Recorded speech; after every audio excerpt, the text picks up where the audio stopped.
Selamat sore teman-teman semua. Kembali lagi bersama saya Dodo Ardia Pesaribu dengan NIM 221010 505844. Baiklah, pada pertemuan ini saya akan menerangkan materi forum diskusi yang kedua, yaitu dengan judul pengertian akuntansi, akuntansi manajemen, dan akuntansi keuangan. Persaingan bisnis yang semakin ketat menuntut perusahaan mengambil keputusan secara cepat dan tepat. Akuntansi manajemen menyediakan informasi keuangan dan non-keuangan yang membantu manajemen dalam merencanakan kegiatan, pengendalian biaya, serta mengevaluasi kinerja sehingga perusahaan mampu mencapai tujuan secara efektif. Yang selanjutnya kita akan masuk kepada pengertian akuntansi manajemen. Akuntansi manajemen adalah proses mengidentifikasi, mengukur, menganalisis, dan menyajikan informasi kepada pihak internal perusahaan sebagai dasar perencanaan, pengendalian, dan pengambilan keputusan. Fokus utamanya itu kepada perencanaan, pengendalian, pengambilan keputusan, serta evaluasi kinerjanya. Selanjutnya kita akan masuk kepada konsep dasarnya sendiri. Akuntansi manajemen memiliki 4 fungsi utama, yaitu planning, perencanaan, organizing atau pengorganisasian, controlling atau pengendalian, serta decision making atau pengambil keputusan. Informasi yang dihasilkan bersifat fleksibel, relevan, dan berorientasi kepada masa depan. Yang selanjutnya adalah peran akuntansi manajemen. Akuntansi manajemen sendiri membantu perusahaan dalam menyusun anggaran, mengendalikan biaya produksi, menentukan harga jual, dan mengevaluasi laba, serta menentukan strategi bisnis yang tepat untuk perusahaan tersebut. Rumus dasar biaya produksi. Yang pertama adalah total biaya produksi. Dengan rumus total biaya sama dengan biaya tetap ditambah biaya variabelnya. Untuk contohnya, biaya tetap semisal 40 juta, biaya variabel 60 juta. Jawabannya adalah 40 juta ditambah 60 juta. Jadi total keseluruhannya adalah 100 juta. Untuk kesimpulannya, perusahaan mengeluarkan biaya produksi sebesar 100 juta untuk melakukan kegiatan tersebut. Yang selanjutnya ada perhitungan biaya pokok per unit. Ini dengan rumus HPP per unit sama dengan total biaya produksi dibagi dengan jumlah produksinya. Kita buat dengan contoh total biaya semisal 100 juta, jumlah produksi semisal 5.000 unit. Untuk penyelesaiannya berarti 100 juta dari HPP per unit dibagi dengan 5.000 jumlah produksinya. Artinya satu produk membutuhkan biaya produksi sebesar sekitar Rp20.000. Nah, yang selanjutnya kita akan menganalisis cost volume profitnya atau CVP. Dengan rumus margin kontribusi, harga jualnya dikurangi dengan biaya variabel. Contohnya, harga jual Rp 40.000. Biaya variabel semisal 25.000. Margin kontribusinya berarti 40.000 dikurang dengan 25.000 atau sama dengan 15.000 per unit. Nah, margin kontribusi digunakan untuk menutup biaya tetap dan menghasilkan laba.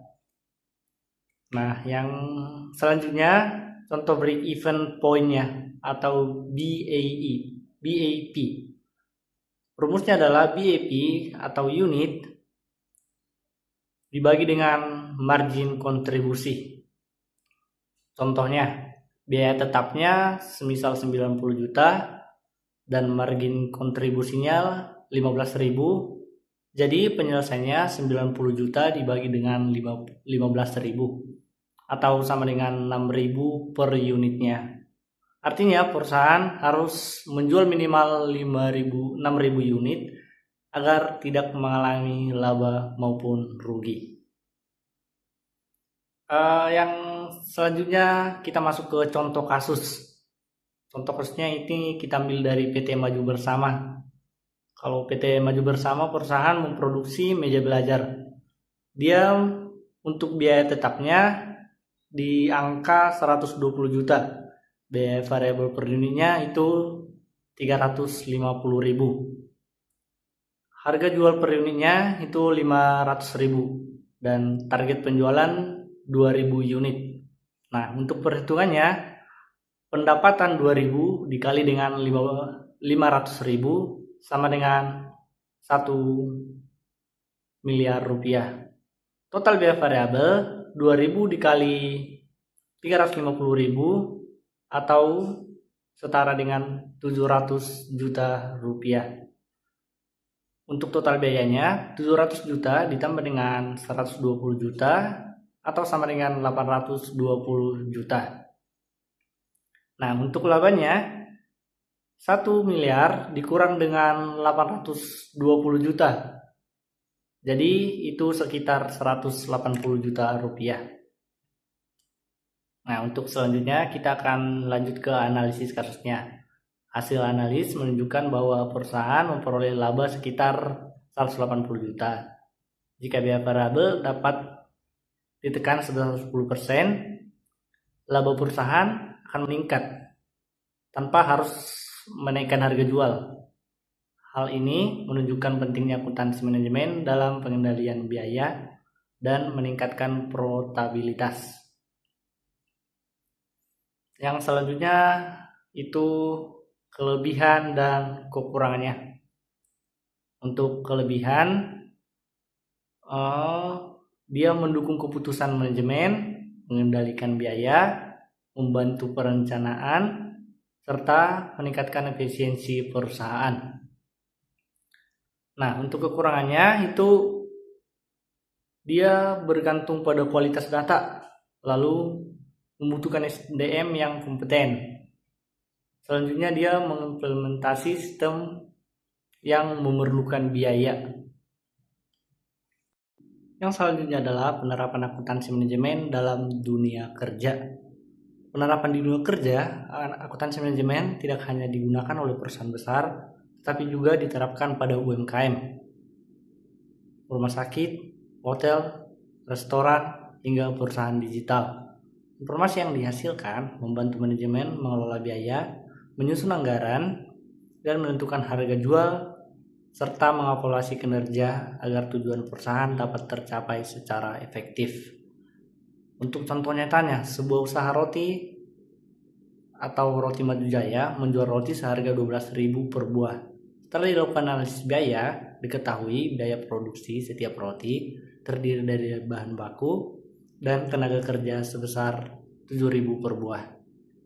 Selain itu, usaha tersebut memiliki biaya tetap seperti sewa toko, listrik, gaji karyawan sebesar 15 juta rupiah setiap bulannya.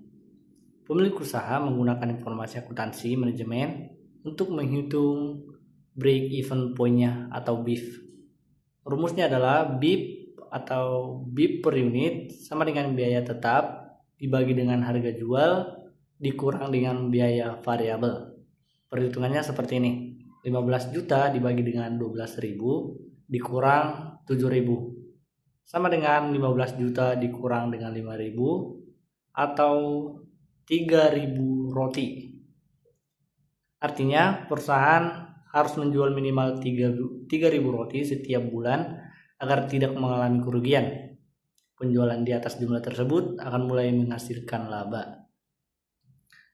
Untuk pelajaran yang dapat diterapkan, kasus tersebut menunjukkan bahwa keputusan bisnis tidak boleh hanya berdasarkan perkiraan atau pengalaman. Dengan menggunakan akuntansi manajemen, pemilik usaha dapat menggunakan atau mengetahui jumlah penjualan minimum yang harus dicapai, mengevaluasi apakah biaya produk hasilnya efisien, serta menentukan strategi yang tepat apabila penjualan menurun. Misalnya dengan mengurangi biaya yang tidak perlu, meningkatkan volume penjualan melalui promosi. Bagi calon akuntan maupun manajer, pemahaman mengenai akuntansi manajemen sangat penting karena dapat membantu mengambil keputusan yang lebih rasional, meningkatkan efisiensi, penggunaan sumber daya, dan menjaga keberlangsungan usaha dalam menggapai persaingan bisnis. Nah, untuk yang terakhir ini ada kesimpulannya adalah akuntansi manajemen merupakan bagian penting dalam pengelolaan perusahaan karena menyediakan informasi yang dibutuhkan oleh manajemen untuk merencanakan, mengendalikan, dan mengevaluasi kegiatan operasional. Berbeda dengan akuntansi keuangan yang berfokus pada penyusunan laporan bagi pihak eksternal, akuntansi manajemen lebih menitiberatkan pada kebutuhan pihak internal perusahaan dalam mengambil keputusan yang cepat, tepat, dan strategis melalui berbagai alat analisis seperti perhitungan biaya produksi, penyusunan anggaran, analisis GVP atau Cost Volume of Profit, penentuan break-even point atau BIP, hingga evaluasi kinerjanya. Dari keseluruhan materi, dapat dipahami bahwa akuntansi manajemen merupakan sekedar proses penghitung biaya atau menyusun laporan, melainkan merupakan alat strategis yang mendukung keberhasilan perusahaan dalam menghadapi persaingan bisnis. Demikian penerapan yang dapat saya sampaikan mengenai akuntansi manajemen dari materi ini. Semoga teman-teman dapat memahami apa yang saya jelaskan. Mohon maaf atas segala kekurangan. Saya Dodo Pasaribu mengucapkan terima kasih.